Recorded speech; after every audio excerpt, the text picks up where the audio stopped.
6 years ago, Claire Bennett walked away from Blackwell Manor with one suitcase and a broken heart.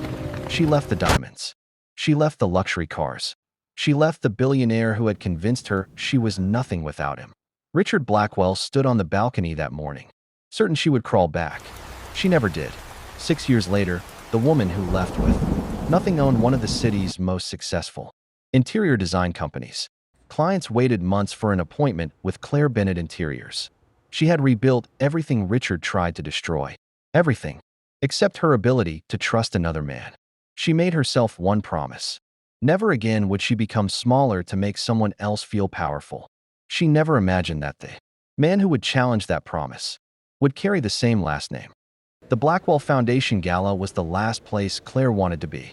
Every chandelier reminded her of the life she'd escaped. Every familiar face reminded her how quietly people had watched her suffer. She almost turned around, but her company was sponsoring the event, so she straightened her shoulders and walked inside. "Claire, your second office looks incredible. I heard you're designing hotels now."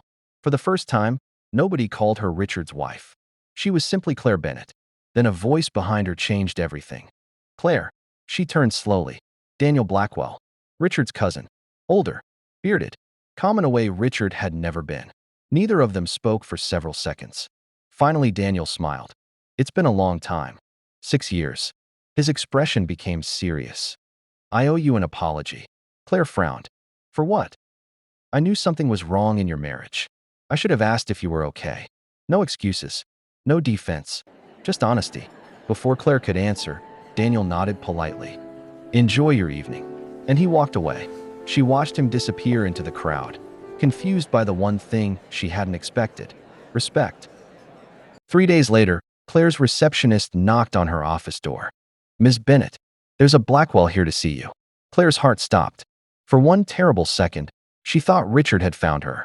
Instead, Daniel walked in carrying a leather folder. "Business only," he said, placing it on her desk. Inside was a proposal worth millions. Blackwell Hospitality wanted Claire Bennett Interiors to design its flagship luxury hotel. "You're offering this to me?" "I'm offering it to the best designer in the city." She narrowed her eyes. "Are you sure this isn't charity?" Daniel smiled. "If I wanted to help you financially, I'd write a check. This is business." For the first time in years, Claire accepted a Blackwell offer without feeling indebted. Working together became dangerous for one reason. She started enjoying his company. One afternoon, they argued over the hotel lobby. "It needs warmth," Claire insisted. "It needs simplicity." They stared at each other. Then Daniel laughed. "Are we fighting?" Claire blinked. "No, we're disagreeing."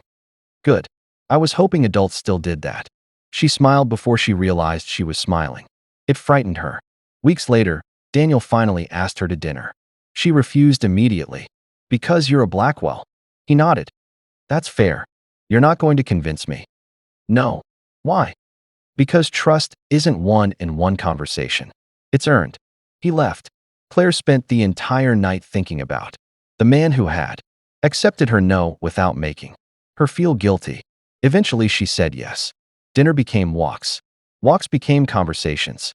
One evening, Claire finally confessed the truth she'd buried for 6 years. "I'm afraid I'll disappear again." Daniel reached across the table, but stopped halfway. He waited for permission. Only after Claire placed her hand in his did he speak. "Then promise me something." "What?" "Never become smaller for me." Tears filled her eyes. "I don't want your company. I don't want your independence. I don't want your voice. I want to stand beside the woman who fought to get them back." For the first time, love didn't feel like surrender. It felt like freedom. One Sunday afternoon, Daniel drove Claire back to the neighborhood where she'd grown up. "My mom makes the best roast chicken," Claire teased. "Fair warning, you'll probably ask for seconds." Daniel laughed. "I was hoping for thirds." Grace Bennett opened the door before they knocked. She looked Daniel up and down, not judging his expensive suit, but studying his eyes. Dinner was loud. Grace laughed until she nearly dropped her fork as Daniel told embarrassing stories about himself. Claire sat quietly, realizing something beautiful. The two people she loved most already liked each other. Richard had never truly accepted Grace, not because of the woman she was, but because she was a Black woman, and he believed his family's name should never be tied to hers. After dinner, Daniel rolled up his sleeves. Where's the dish soap? Grace laughed. You're a guest. Not anymore. Claire watched from the doorway as they washed dishes together like family. When Daniel stepped outside to warm up the car, Grace gently touched Claire's shoulder. He looks at you the way a good man should. Claire looked through the window at Daniel. Not like someone who owns you, like someone who's grateful to love you. Claire believed her mother. The next morning, Richard heard the rumor. Daniel Blackwell is dating Claire Bennett. His coffee cup shattered against the wall. That night, he called Daniel. She's my ex-wife. I know. You have no idea who she really is. Daniel's voice remained calm. No, Richard. I know exactly who she is. She abandoned me. She escaped you. Silence. Then Richard whispered. You'll regret this. Daniel hung up. For the first time, someone had stood between Richard and Claire. A week later, Daniel said something unexpected. My grandmother wants to see you. Claire froze. The Blackwell name still tasted like humiliation. She asked to meet you, Daniel said softly. Not Richard's ex-wife. Eleanor Blackwell waited in the rose garden wearing elegant cream. The moment Claire approached, the elderly woman opened her arms. Come here, my dear. Claire broke. I've wanted to hug you for 6 years, Eleanor whispered. You knew. I watched you enter this family full of hope, and I watched you leave carrying nothing but a suitcase. Claire cried openly. I thought everyone hated me. No, Eleanor said. Some members of my family failed you, but you were never the problem. She fastened a sapphire bracelet onto Claire's wrist. You're not accepting jewelry. You're accepting love. Daniel stepped back, allowing the moment to belong entirely to them. For the first time since her divorce, Claire felt welcomed by the name that had once broken her. Richard's threats didn't stop them. They only made Claire realize she was tired of letting fear make her decisions.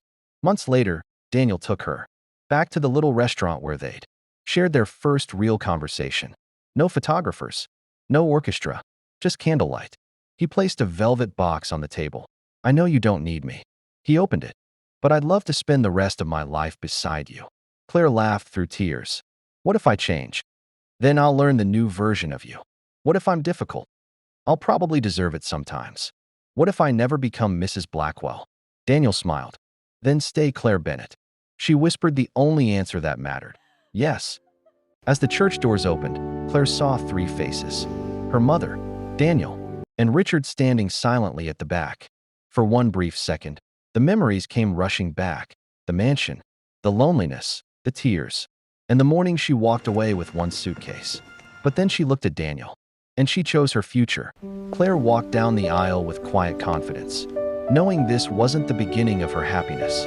It was the celebration of the woman she had already become. After the ceremony, Richard stopped her. You really don't hate me? Claire smiled gently. No. Why? Because hate would mean you're still taking something from me. She slipped her hand into Daniel's. And I have nothing left to give you. Together, they walked away. Not because a billionaire rescued her, but because she had finally found a man who understood that love was never about ownership. It was always about walking beside each other.